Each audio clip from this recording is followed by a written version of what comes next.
दोस्तों, बहुत सारे मुस्लिम देशों के बारे में आज तक आपने सुना होगा, लेकिन क्या आप जानते हैं हमारी मुस्लिम दुनिया में एक देश ऐसा भी है जो अब आने वाले समय में पूरी दुनिया को कंट्रोल कर सकता है। और अगर हम उसकी बात करें तो एक छोटा सा मुस्लिम देश है दोस्तों।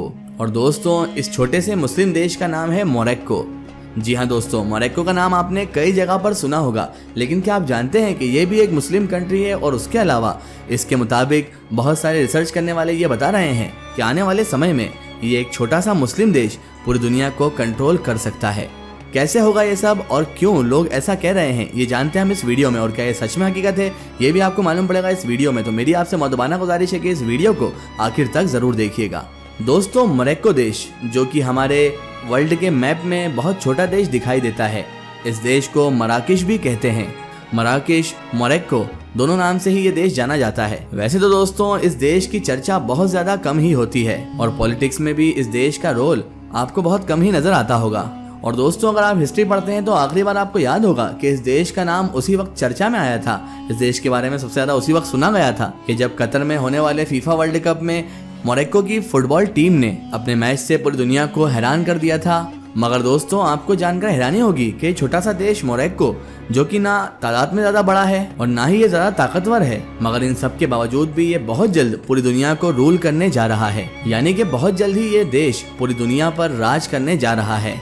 America, Russia, China, India, France, Germany और इस जैसे दुनिया के जितने भी ताकतवर कंट्रीज, ताकतवर देश मौजूद हैं और इसके अलावा जो अमीर देश हैं, इन सबका ही फ्यूचर बहुत जल्द इस छोटी सी कंट्री यानी कि मोरक्को पर निर्भर हो जाएगा। न सिर्फ इन कंट्री का फ्यूचर बल्कि दुनिया में मौजूद सारे ही देश और उसमें रहने वाले जितने भी लोग हैं, उन सबकी जिंदगी मोरक्को पर ही डिपेंड हो जाएगी। अब आप सोच रहे होंगे कि मैं ऐसा क्यों कह रहा हूँ। तो दोस्तों, ऐसा मैं नहीं कह रहा हूँ, बल्कि ये जो भविष्यवाणी की गई है, जो प्रेडिक्शन बताई गई है, ये दुनिया के बड़े बड़े रिसर्च करने वाले लोगों ने की है। मगर अब सवाल यही उठता है कि इस छोटे से देश के पास आखिर ऐसी कौन सी चीज है, या फिर इसको अचानक से कुदरत का ऐसा कौन सा खजाना मिल गया है कि जिसकी वजह से न सिर्फ दुनिया भर के लोगों की जिंदगी इस देश पर ही डिपेंड हो गई है, बल्कि दुनिया की जो सुपर पावर है, सुपर पावर कंट्रीज हैं, उसकी नजरें भी इस छोटे से देश मोरक्को पर टिकी हुई हैं। तो दोस्तों, इसकी सबसे बड़ी वजह है वो हम आपको बाद में बताएंगे, लेकिन सबसे पहले आप स्क्रीन पर नजर आने वाले इस चमगादड़ को देखिए। दोस्तों, वैसे तो चमगादड़ को देखते ही या फिर इसका नाम सुनते ही बहुत सारे लोगों को डर लगता है, बहुत सारे लोग खौफजदा हो जाते हैं, क्योंकि दोस्तों चमगादड़ को ही कुछ साल पहले ही फैलने वाली पूरी दुनिया में खतरनाक बीमारी जिसे कोरोना वायरस कहा जाता है, उसका जिम्मेदार चमगादड़ को ही माना जाता है। बल्कि कोरोना से पहले भी हमारी इस दुनिया में ऐसी बहुत सारी बीमारियां पैदा हुई हैं, ऐसी बहुत सारी बीमारियां आई हैं कि जिसका नाम दोस्तों चमगादड़ के साथ जोड़ा गया है। लेकिन दोस्तों, आपको जानकर ये हैरानी होगी कि वो चमगादड़ ही है जिसकी वजह से पिछले कुछ सालों से हमारी दुनिया की जो आबादी है वो 1 या 2% नहीं बल्कि 4% बढ़ चुकी है। अब आप सोच रहे होंगे चमगादड़ की वजह से आबादी के बढ़ने का क्या कनेक्शन हो सकता है। तो दोस्तों, आज से हम आपको ले चलते हैं करीबन 100 साल से भी ज्यादा पहले। ये बात है 1802 की, जब एक यूरोपियन एक्सप्लोरर जिसका नाम अलेक्जेंडर वॉन था, वो साउथ अमेरिका में पड़ने वाली एक कंट्री जिसका नाम पेरू था, घूम रहा था। उसने ये महसूस किया कि पेरू देश की जो जमीन है वो ज्यादा उपजाऊ भी नहीं है और ना ही यहाँ पर खेती की जा सकती है, क्योंकि ये जमीन खेती के लिए ज्यादा उपजाऊ भी नहीं है। मगर इन सब के बावजूद न सिर्फ वहाँ पर हरी भरी अच्छी घास भी मौजूद है, बल्कि लहलहाती हुई फसलें भी वहाँ पर दूर दूर तक फैली हुई है। जब उसने वहाँ के लोकल लोगों से, रहवासियों से इस चीज का राज पूछा, इसका फैक्ट पूछा, तो उसको मालूम हुआ कि वहाँ के रहने वाले लोग अपने अपने खेतों में चमगादड़ या चमगादड़ की ही दूसरी नस्ल या फिर समुद्रों के ऊपर उड़ने वाले परिंदों का एक्सनेशन, उनके वेस्टेज को, उनकी गंदगी को अपने खेत में डालते हैं और इनको डालने से उसकी जमीन और भी ज्यादा उपजाऊ हो जाती है। यानी कि और भी ज्यादा फसलें उस जमीन पर उगने लगती है जहाँ पर इनका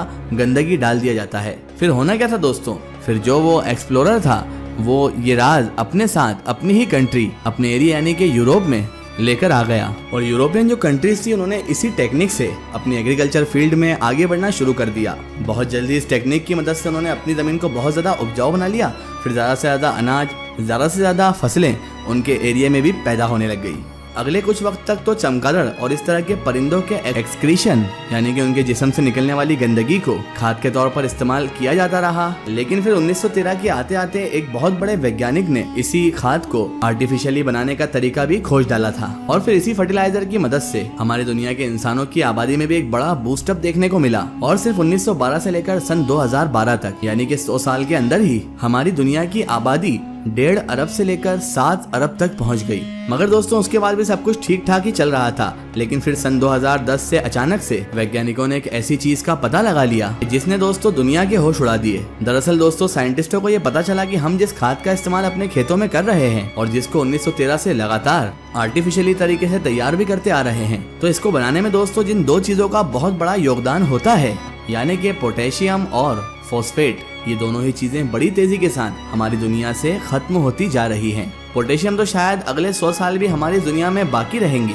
मगर जो फॉस्फेट है वो तो अगले 50 सालों में ही शायद हमारी दुनिया से खत्म हो जाएगी। यही वजह थी कि जिस रिपोर्ट के आते ही दुनिया की वो सारी कंट्रीज जिनके पास फॉस्फेट मौजूद थी या जिनकी जमीन में ये चीज पाई जाती है वो फौरन ही अलर्ट हो गई थी और उन्होंने इसी पदार्थ को बचाने के लिए तरह तरह के कानून बनाना और इसे बचाना शुरू कर दिया था। आपको जानकर दोस्तों हैरानी होगी कि इन्हीं सारी रिपोर्ट्स और इन्हीं सारे कानूनों का ये नतीजा था कि सिर्फ 2020 से लेकर सिर्फ 2021 के बीच फॉस्फेट के जो प्राइस हैं उनमें 80% का उछाल आ गया था।